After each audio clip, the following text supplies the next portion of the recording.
جب ہندوستان کے آخری شہنشاہ بہادر شاہ ظفر کو میکنن میکنزی بحری جہاز میں بٹھا دیا گیا تو یہ جہاز 17 اکتوبر 1858 کو برما کے شہر رنگون میں پہنچ گیا۔ شاہی خاندان کے 35 مرد اور خواتین بھی تاجدار ہند کے ساتھ تھیں۔ کیپٹن نیلسن ڈیوس رنگون کا انچارج تھا۔ وہ بندرگاہ پہنچا، اس نے بادشاہ اور اس کے حواریوں کو وصول کیا، رسید لکھ کر دی اور دنیا کی تیسری بڑی سلطنت کے آخری فرما روا کو ساتھ لے کر اپنی رہائش گاہ پر آ گیا۔ نیلسن پریشان تھا۔ بہادر شاہ ظفر قیدی ہونے کے باوجود بادشاہ تو تھا اور نیلسن کا ضمیر گوارا نہیں کر رہا تھا کہ وہ بیمار اور بوڑھے بادشاہ کو جیل میں پھینک دے، مگر رنگون میں کوئی ایسا مقام نہیں تھا جہاں پر بہادر شاہ ظفر کو رکھا جا سکتا۔ وہ رنگون میں پہلا جلا وطن بادشاہ تھا۔ نیلسن ڈیوس نے چند لمحے سوچا اور مسئلے کا دلچسپ حل نکال لیا۔ نیلسن نے اپنے گھر کا گیراج خالی کیا اور تاجدار ہند ضلع سبحانی اور تیموری لہو کے آخری چشم و چراغ کو اپنے گیراج میں قید کر دیا۔ بہادر شاہ ظفر 17 اکتوبر 1858 کو اس گیراج میں پہنچا اور 7 نومبر 1862 تک 4 سال اسی میں قید رہا۔ یہ 7 نومبر کا خنک دن تھا اور سن تھا 1862۔ بدنصیب بادشاہ کی خادمہ نے شدید پریشانی میں کیپٹن نیلسن ڈیوس کے دروازے پر دستک دی۔ اندر سے اردلی نے برمی زبان میں اس بدتمیزی کی وجہ پوچھی۔ خادمہ نے ٹوٹی پھوٹی برمی میں جواب دیا، ضلع سبحانی کا سانس اکھڑ رہا ہے۔ اردلی نے جواب دیا، صاحب کتے کو کنگھی کر رہے ہیں، میں انہیں ڈسٹرب نہیں کر سکتا۔ خادمہ نے اونچی آواز میں رونا شروع کر دیا۔ اردلی اسے چپ کرانے لگا مگر آواز نیلسن تک پہنچ ہی گئی۔ وہ غصے میں باہر نکلا۔ خادمہ نے نیلسن کو دیکھا تو وہ اس کے پاؤں میں گر گئی۔ وہ مرتے ہوئے بادشاہ کے لیے گیراج کی کھڑکی کھلوانا چاہتی تھی۔ بادشاہ موت سے پہلے آزاد اور کھلی ہوا کا ایک گھونٹ بھرنا چاہتا تھا۔ نیلسن نے اپنا پسٹل اٹھایا اور گارڈز کو ساتھ لیا، گیراج میں داخل ہو گیا۔ بادشاہ کی آخری آرام گاہ کے اندر بدبو،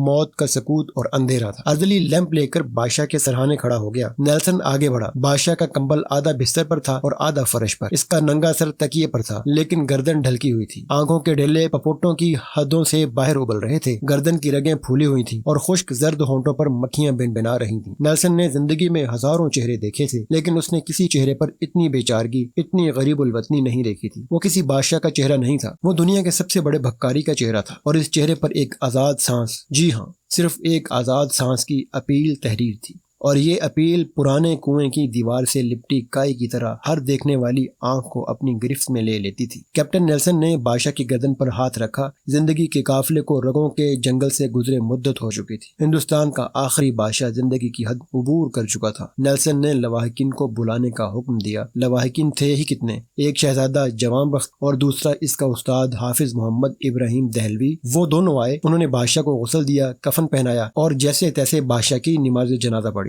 قبر کا مرحلہ آیا تو پورے رنگون شہر میں آخری تاجدار ہند کے لیے 2 گز زمین بھی دستیاب نہیں تھی۔ نیلسن نے سرکاری رہائش گاہ کے احاطے میں قبر کھدوائی اور بادشاہ کو خیرات میں ملی ہوئی مٹی میں دفن کر دیا۔ قبر پر پانی کا چھڑکاؤ ہو رہا تھا، گلاب کی پتیاں بکھیری جا رہی تھیں تو استاد حافظ ابراہیم دہلوی کے خزاں رسیدہ ذہن میں 30 ستمبر 1837 کے وہ مناظر دوڑنے بھاگنے لگے جب دہلی کے لال قلعہ میں 62 برس کے بہادر شاہ ظفر کو تاج پہنایا گیا۔ ہندوستان کے نئے بادشاہ کو سلامی دینے کے لیے پورے ملک سے لاکھ لوگ دلی آئے تھے، اور بادشاہ جب لباس فاخرہ پہن کر تاج شاہی سر پر سجا کر اور نادر شاہی اور جہانگیری تلواریں لٹکا کر دربار عام میں آیا تو پورا دلی تحسین تحسین کے نعروں سے گونج اٹھا۔ نقارچی نقارے بجانے لگے، گویے ہواؤں میں تانے اڑانے لگے، فوجی سالار تلواریں بجانے لگے اور رقاصائیں رقص کرنے لگیں۔ استاد حافظ ابراہیم دہلوی کو یاد تھا بہادر شاہ ظفر کی تاج پوشی کا جشن 7 دن تک جاری رہا اور ان 7 دنوں میں دلی کے لوگوں کو شاہی محل سے کھانا کھلایا گیا، مگر 7 نومبر 1862 کی اس ٹھنڈی اور بے مہر صبح بادشاہ کی قبر کو ایک خوش الحان قاری تک نصیب نہیں تھا۔ استاد حافظ محمد ابراہیم دہلوی کی آنکھوں میں آنسو آ گئے۔ اس نے جوتے اتارے، بادشاہ کی قبر کی پائنتی میں کھڑا ہوا، سورۃ التوبہ کی تلاوت شروع کر دی۔ حافظ ابراہیم دہلوی کے گلے سے سوز کے دریا بہنے لگے۔ یہ قرآن مجید کی تلاوت کا اعجاز تھا یا پھر استاد ابراہیم دہلوی کے گلے کا سوز؟ کیپٹن نیلسن ڈیوس کی آنکھوں میں آنسو آ گئے۔ اس نے ہاتھ اٹھایا اور اس غریب الوطن قبر کو سیلوٹ پیش کر دیا، اور اس آخری سیلوٹ کے ساتھ ہی مغل سلطنت کا سورج ہمیشہ ہمیشہ کے لیے غروب ہو گیا۔ آپ اگر کبھی رنگون جائیں تو آپ کو ڈیگن ٹاؤن شپ کی کچی گلیوں کی بدبودار جھگیوں میں آج بھی بہادر شاہ ظفر کی نسل کے خاندان مل جائیں گے۔ یہ آخری مغل شاہ کی اصل اولاد ہیں، مگر یہ اولاد آج سرکار کے وظیفے پر پل رہی ہے۔ یہ کچی زمین پر سوتی ہے، ننگے پاؤں پھرتی ہے،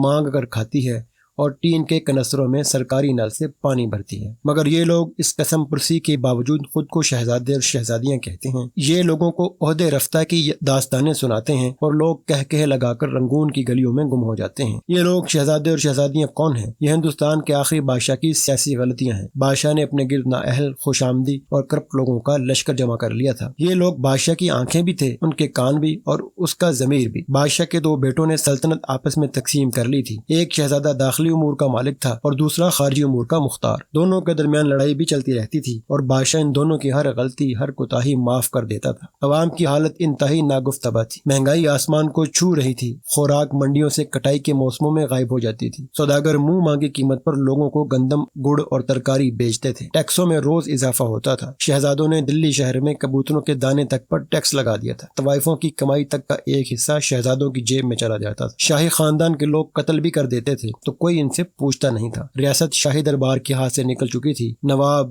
صوبیدار، امیر اور سلطان آزاد ہو چکے تھے اور یہ مغل سلطنت کو ماننے سے انکاری تھے۔ فوج تلواروں کی نوک پر بادشاہ سے جو چاہتی منوا لیتی تھی۔ عوام بادشاہ اور اس کے خاندان سے بیزار ہو چکے تھے۔ یہ گلیوں اور بازاروں میں بادشاہ کو ننگی گالیاں دیتے تھے اور کوتوال چپ چاپ ان کے قریب سے گزر جاتے تھے، جبکہ انگریز مضبوط ہوتے جا رہے تھے۔ یہ انگریز روز معاہدہ توڑتے تھے اور شاہی خاندان وسیع تر قومی مفاد میں انگریزوں کے ساتھ نیا معاہدہ کر لیتا تھا۔ انگریز بادشاہ کے وفاداروں کو قتل کر دیتے تھے اور شاہی خاندان جب احتجاج کرتا تھا تو انگریز بادشاہ کو یہ بتا کر حیران کر دیتے تھے کہ ذل الہی وہ شخص آپ کا وفادار نہیں تھا، وہ ننگے انسانیت آپ کے خلاف سازش کر رہا تھا، اور بادشاہ اس پر یقین کر لیتا تھا۔ بادشاہ نے طویل عرصے تک اپنی فوج بھی ٹیسٹ نہیں کی تھی، چنانچہ جب لڑنے کا وقت آیا تو فوجیوں سے تلواریں تک نہ اٹھائی گئیں۔ ان حالات میں جب آزادی کی جنگ شروع ہوئی اور بادشاہ گرتا پڑتا شاہی ہاتھی پر چڑھا تو عوام نے لا تعلق رہنے کا اعلان کر دیا۔ لوگ کہتے تھے ہمارے لیے بہادر شاہ ظفر یا الیگزینڈرا وکٹوریہ دونوں برابر ہیں۔ مجاہدین جذبے سے لبریز تھے لیکن ان کے پاس قیادت نہیں تھی۔ بادشاہ ڈبل مائنڈڈ تھا، یہ انگریز سے لڑنا بھی چاہتا تھا اور اپنی مدت شاہی بھی پوری کرنا چاہتا تھا۔